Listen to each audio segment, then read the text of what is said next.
देखिए टॉपिक है इलास्टिसिटी का, मगर आपके पास जो प्री रिक्विजिट इसके टॉपिक्स हैं उनमें लाजमी है डिमांड एंड सप्लाई।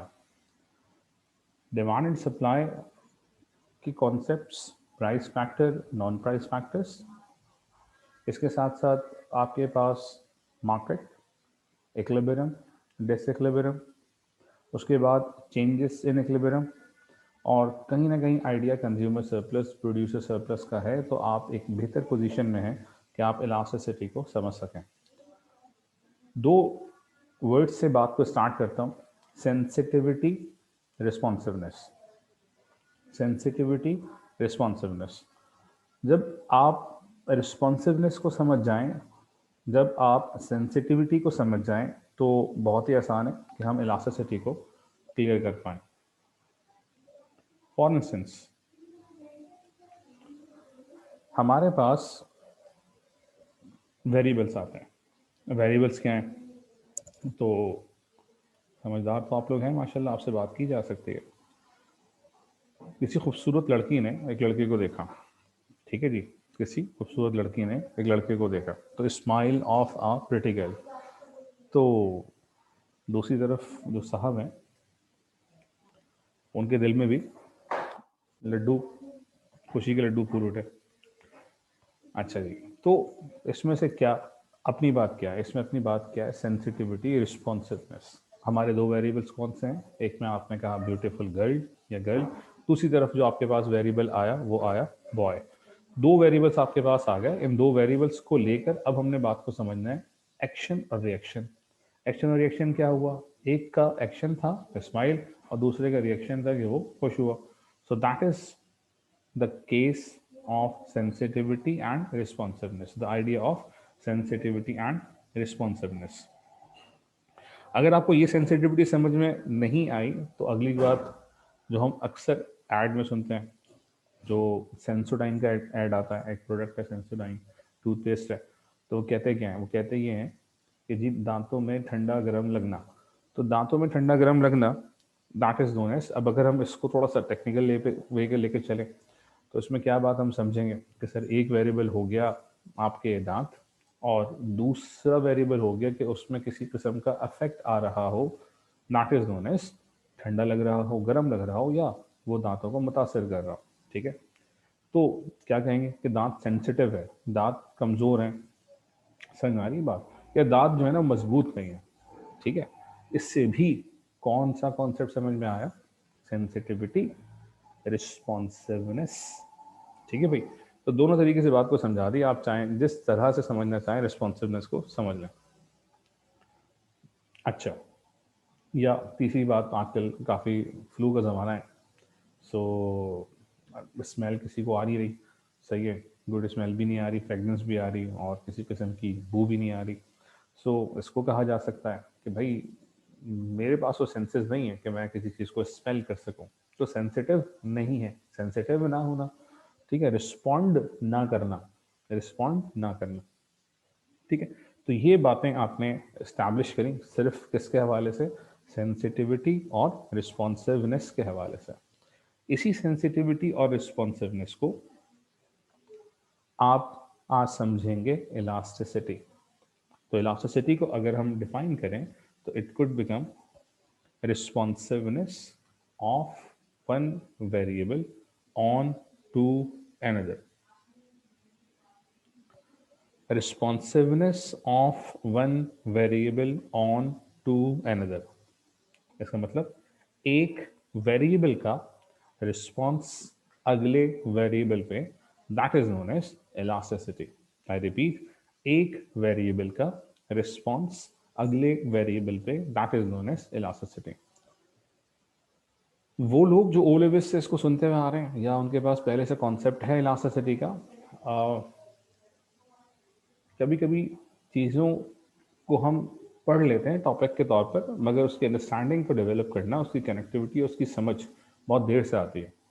तो यहाँ पर जो शुरुआत होती है टॉपिक की और स्पेशली हमारे लेक्चर की, उसमें बड़ा इंफसाज किया जाता है कि ये जो बातें हैं ये इसी तरह से आपके समझ में आए, ताकि आगे जाकर जब आप इसको अप्लाई करें तो आप परफेक्ट तरीके से इसको अप्लाई कर सकें। ठीक है, तो इसी तरह से आपने समझना है, ठीक है।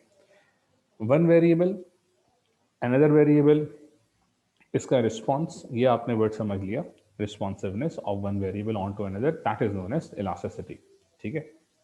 कॉपी आप कर रहे हैं साथ तो बेहतर है, नहीं कर रहे तो बाद में भी आपके सामने चीज़ें शेयर हो जाएंगी। अब आते हैं मजीद टॉपिक को थोड़ा सा एक्सपेंड करते हैं। अच्छा जी, साथ साथ चलिएगा, देखा मज़ेदार है उन बच्चों के लिए जो डिमांड एंड सप्लाई पर ग्रिप अब उनकी आ चुकी है, लेक्चर उनको आते हैं, उनको याद है और वो क्वेश्चंस भी कर चुके हैं, तब उनको आज की कनेक्टिविटी बहुत ही ज़्यादा उनकी बेहतर होने वाली है। दो चीज़ें मैंने आपके सामने रखी, इनको दोनों को मैं वेरिएबल्स कह रहा हूँ। किस किस को? प्राइस को एंड क्वांटिटी डिमांड को। क्या कह रहा हूँ? वेरिएबल्स कह रहा हूँ, ठीक है जी, कह रहे। सो अब प्राइस एंड क्वांटिटी डिमांड को वेरिएबल तो आपने कह दिया। आज क्या हमारे पास इन दोनों वेरिएबल्स के हवाले से कोई इंफॉर्मेशन पहले से मौजूद है? देखते हैं, चेक करते हैं। तो क्या हम प्राइस एंड क्वांटिटी डिमांड को लेकर लॉ ऑफ डिमांड के बारे में कुछ जानते हैं? बिल्कुल जानते हैं। क्या है लॉ ऑफ डिमांड? जी बिल्कुल सही कह रहे हैं आप कि प्राइस के बढ़ने की वजह से क्वांटिटी डिमांड का कम होना या प्राइस में कमी आने की वजह से क्वांटिटी डिमांड का बढ़ना एट ceteris paribus, ठीक है। If there is a fall in the price of a product, there is an increase in the quantity demand and vice versa at ceteris paribus, ठीक है। तो क्या अब हमारे पास सिर्फ यही इंफॉर्मेशन है या इसके अलावा भी हम कुछ जानते हैं? किन दो वेरिएबल्स की बात हो रही है, प्राइस एंड क्वांटिटी डिमांड? नहीं सर, और भी कुछ जानते हैं। तो क्या जानते हैं सर? इनमें से एक है डिपेंडेंट और एक है इंडिपेंडेंट। अच्छा, तो क्या मतलब होता है डिपेंडेंट और इंडिपेंडेंट का? ये बात हमें पहले से मालूम कि price and quantity demand law of demand में जब होते हैं तो प्राइस इसमें इनडिपेंडेंट होता है और क्वांटिटी डिमांड डिपेंडेंट होता है। इसका मतलब क्या? प्राइस में चेंज आने की वजह से क्वांटिटी डिमांड में तो चेंज आ सकता है, मगर ऐसा पॉसिबल ही नहीं कि क्वांटिटी डिमांड में चेंज आए और प्राइस बदल जाए। I hope you remember this idea. So independent dependent का मतलब, ठीक है, बात समझ में आ गई। तो सर ये बातें तो सारी पुरानी हो गई। आज की बात क्या है जो हमने आज की क्लास में डिस्कस करनी है और इसका ताल्लुक है इस वर्ड से, ध्यान में रखिएगा, हाउ मच। वो बातें जो हमने प्राइस एंड क्वांटिटी डिमांड, जिसको हम वेरिएबल्स कह रहे हैं, इनको लेकर अब तक नहीं समझी, that is the idea of elasticity. How much price में कितना चेंज आए कि क्वांटिटी डिमांड में कितना चेंज आए। फिर से समझ लें, सुनने वाली बात और समझने वाली बात है। देखें, ये तो आपको मालूम है कि सर प्राइस को आप कम करोगे तो क्वांटिटी डिमांड बढ़ जाएगी, या आप प्राइस को बढ़ाएंगे तो क्वांटिटी डिमांड में कमी आ जाएगी। ये बात तो मालूम है। हम बात कर रहे हैं कितना चेंज आए प्राइस में कि कितनी क्वांटिटी डिमांड चेंज हो जाए। ये बात आज से पहले हमने नहीं पढ़ी थी और न ही ये बात लॉ ऑफ डिमांड में इस्टेब्लिश होती। लॉ ऑफ डिमांड ये तो बताता है, डायरेक्शन तो देता है कि प्राइस कम क्यूटी ज़्यादा, प्राइस ज़्यादा क्यूटी कम, मगर वो ये इंफॉर्मेशन नहीं रखता अपने पास कि प्राइस में कितना चेंज आए, कितनी कमी आए तो क्वांटिटी डिमांड में कितना इजाफा हो, या प्राइस में कितना इजाफा हो तो क्वांटिटी डिमांड में कितनी कमी आए। ये इंफॉर्मेशन लॉ ऑफ डिमांड नहीं रखता। ठीक हो गई बात। तो इसी आइडिया को कहाँ डिस्कस कर रहे हैं, कौन से कॉन्सेप्ट में? यस, इलास्टिसिटी के कॉन्सेप्ट में डिस्कस कर रहे हैं। क्या? Responsiveness of one variable on to another, कितना चेंज आ रहा है एक वेरिएबल का दूसरे वेरिएबल पे। तो आज हमारे पास बातें क्या क्या आ गई जी? वेरिएबल्स वही रहे, कौन कौन से? Number 1 price, number 2 quantity demand या डिमांड, और इन दोनों को आपस में कनेक्ट किया किसने? E for elasticity. तो आज कॉन्सेप्ट क्या बन गया? Price, elasticity of demand. तो आज का टॉपिक हमारा क्या है? Price, elasticity of demand. शुरू में हमने बात कहाँ से स्टैब्लिश करी? इलास्टिसिटी से। इलास्टिसिटी होती क्या है?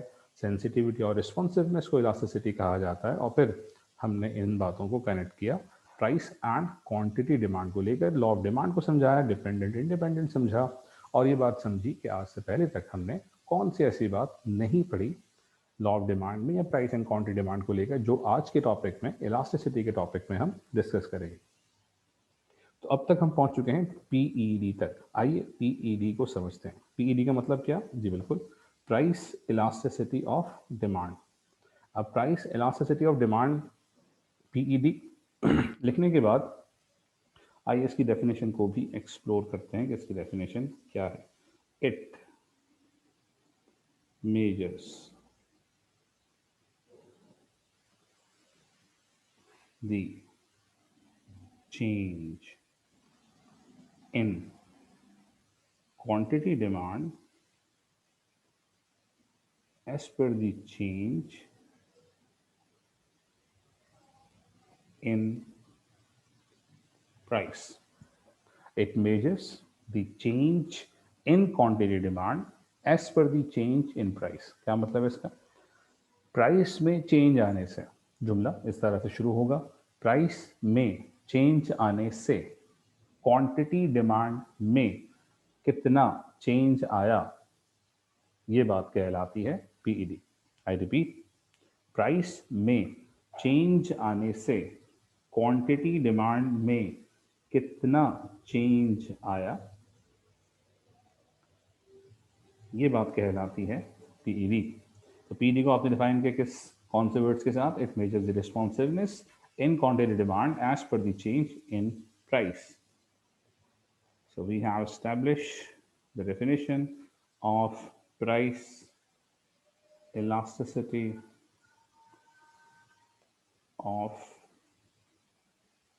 demand. Up till now, we have only covered the definition.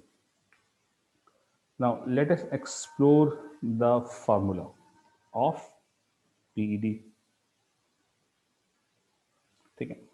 Now the formula of PED says PED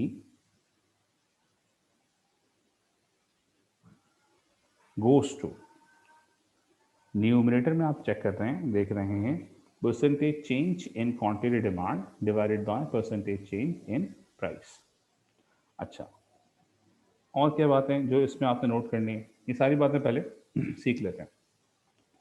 इस साइन का मतलब, जी बिल्कुल, परसेंटेज का साइन है, तो ये साइन तो आपको पता लग गया, परसेंटेज को कहा जाता है। अच्छा, इसका मतलब क्या है? इसका मतलब है डेल्टा। तो इसका मतलब चेंज भी है और इसका मतलब डेल्टा भी, ठीक है, तो इसको हम कहेंगे डेल्टा। ओके जी, आगे आपको पता है percentage change in quantity demand, ठीक है, बाकी परसेंटेज चेंज इन प्राइस ये आपको मालूम। तो न्यूमरेटर में हमारे पास क्या चीज़ें आती हैं? Percentage change in quantity demand. Denominator में क्या चीज़ आती है? Percentage change in price. अच्छा, इस फार्मूले में आगे जाकर आप एक गलती करेंगे। गलती क्या होती है हमने सीख ली है, कि आज के लेक्चर में वो बात सीख लो कि आप आगे जाकर ये चीज़ गलती के तौर पर ना करें, मिस्टेक आपसे ना हो जाए। तो इसके लिए बात लिखवाई थी कि कुछ बच्चे यहाँ पर इस तरह से 100 लिखेंगे, बाद में लिखेंगे, अभी तो मैं लिखवा नहीं रहा। सो ये गलती आप ना करें, ये होगी गलती। तो जो समझदार हैं वो इस गलती को नोट कर लेंगे कि सर ने कहा था कि सर ये गलती होने वाली है या गलती होगी बाद में, और यहाँ पर मैं 100 लिखूंगा, तो मैं अभी से लिख दूँ तो गलती नहीं होगी। ये लिखने के बाद मैंने इसको वापस से हटा दिया, इरेज कर दिया, ताकि आप लोगों को मसला ना हो। तो जनाब ये बात हो गई हमारे पास फार्मूले के हवाले से।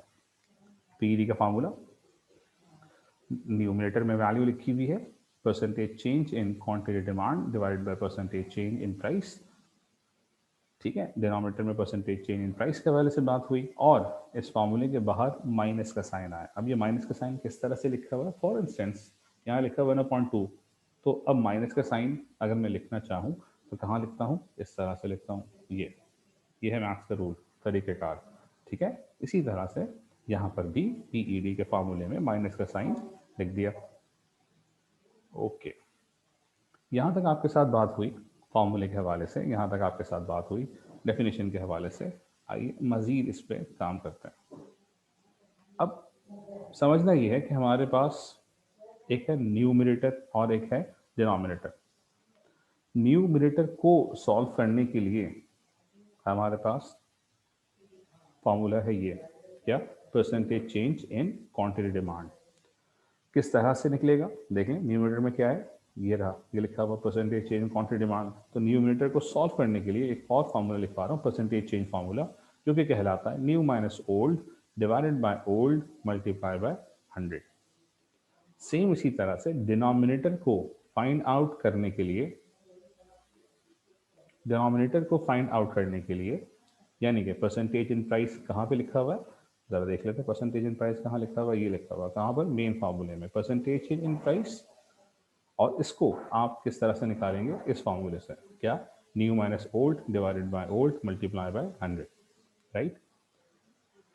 अच्छा जी, और कुछ बातें समझते हैं, थोड़ा सा रिव्यू भी ले लेते हैं। मैं दोबारा से स्क्रीन आपके साथ शेयर करता हूँ। पीईडी तक हम पहुंच चुके हैं। पीईडी में आपसे साथ क्या बात हुई, price elasticity of demand. Definition इसकी क्या थी, it measures the change in quantity demand as per the change in price.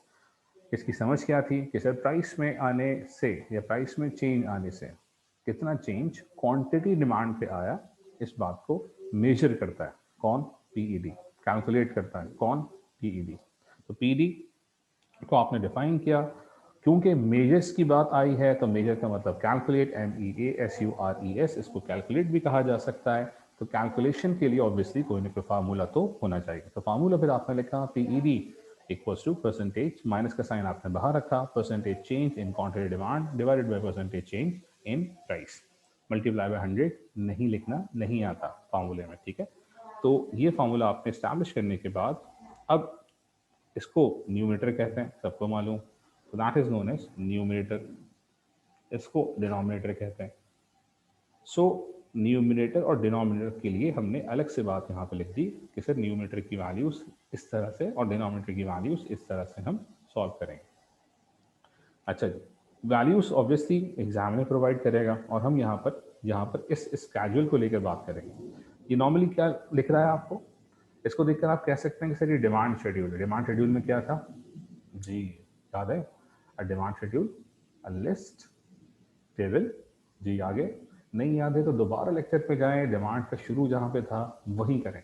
देखें, economics is like a language. अगर आपने इकोनॉमिक्स अच्छी करनी है तो लाजमी है कि आपने बातों को याद भी रखना होगा। समझ तो आप जाते हैं लेक्चर के थ्रू, मगर फिर आपको याद भी रखना होगा। मुझे दूसरी एबिलिटी बताई थी लर्न टू रिटेन वाली, तो डिमांड शेड्यूल की डेफिनेशन मैंने आपसे इसी वजह से पूछी, जिसमें आपने लिखा था अ लिस्ट, टेबल और अ chart showing quantity demand of a product at different prices.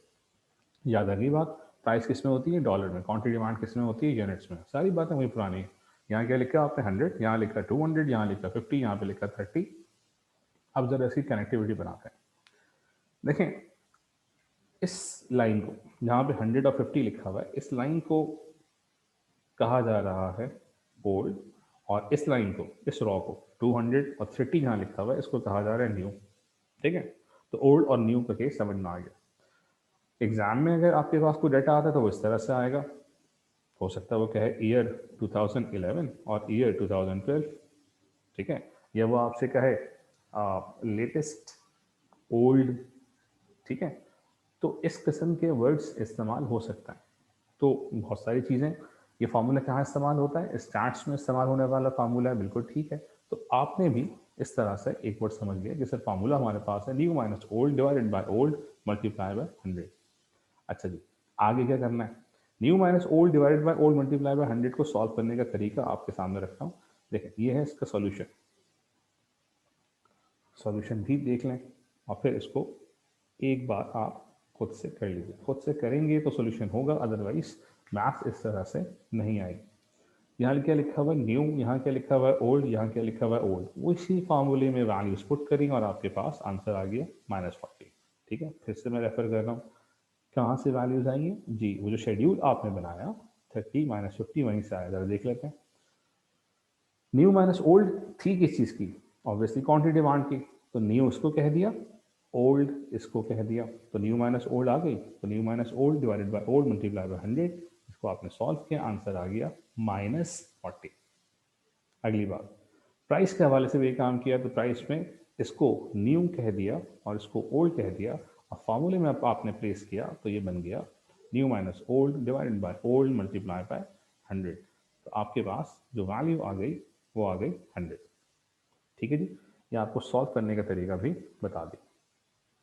अगला काम कुछ भी नहीं किया भाई, ये जो वैल्यूज थी एक न्यूमरेटर की थी और एक डिनोमिनेटर की थी, तो -40 को न्यूमरेटर पे रखा, 100 को डिनोमिनेटर में रखा, ठीक है, और फिर इस बॉक्स में आपने कैलकुलेशन करी तो आंसर आया -0.4, बॉक्स में आपने रख दी। इसकी वैल्यू को फार्मूले में माइनस का साइन पहले से मौजूद था, तो आपने इस फार्मूले के साइन को ऐसे ही लिख दिया और जो आंसर आया -0.4 उसको आपने ऐसे ही रहने दिया। अच्छा, अब आगे कुछ बातें समझनी है, इसको भी जरा समझ लेते हैं कि मतलब क्या है इन बातों का, और फार्मूले में जो माइनस का साइन है इसकी साइंस क्या है, इसकी डिटेल्स क्या है, आइए समझते हैं। देखिए, जो माइनस का साइन है, कहाँ है माइनस का साइन जी, फॉर्मूले के बाहर जो माइनस का साइन था, एक तो था न्यूमरेटर, एक तो था डिनोमिनेटर, ये बात आपको याद आ गई होगी, मैं दोबारा से बता देता हूँ, एक था न्यूमरेटर और एक था डिनोमिनेटर, ये तो था। फॉर्मूले के बाहर माइनस का साइन था, इस साइन के बारे में बता रहा हूँ, क्या क्या बातें बता रहा हूँ। नंबर 1 बात, it has no mathematical significance, it has no mathematical significance. Sir इसका मतलब क्या है, क्या मतलब सिग्निफिकेंस का ना होना, समझते हैं।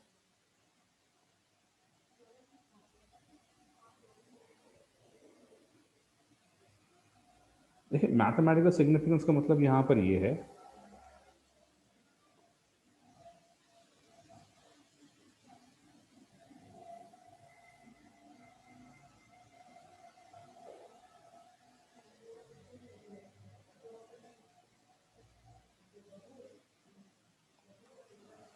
कि जब दो साइन आपस में मल्टीप्लाई हो रहे हो, इस तरह से हमने सीखा कि सर दो साइन आपस में मल्टीप्लाई हो रहे, यहाँ लिखा हुआ -1 मल्टीप्लाई बाय यहाँ लिखा हुआ -5, तो 5 1 5 और साइन आ जाता था पॉजिटिव का। ये बात हमने मैथ्स में सीखी, एक ही बात पूरी मैथ्स पढ़ के समझ में आई, और आज जी आज मना किया जा रहा है, ये बात भी आपने नहीं करनी। कब? पीईडी के साइन के साथ। पीईडी का साइन क्या? पीईडी में जो माइनस का साइन फॉर्मूले के बाहर मौजूद है, उसके साथ जो माइनस का साइन लिखा हुआ है उसे आपने ऐसे ही रहने देना है। कैसे रहने देना मतलब कि अंदर कोई भी साइन आए, आंसर पॉजिटिव आए, आंसर नेगेटिव आए, बाहर वाले साइन के साथ आपने मल्टीप्लाई नहीं करना। इसे कहा जाएगा नो मैथमेटिकल सिग्निफिकेंस। तो सर क्यों नहीं करते? भाई इसका ताल्लुक है इकोनॉमिक सिग्निफिकेंस से। क्यों? It only has an economic significance. Economic significance का मतलब कि आज प्राइस का क्वांटिटी डिमांड के साथ इनवर्स रिलेशन है, ये साइन इस बात को इंडिकेट करता है। क्या? कौन?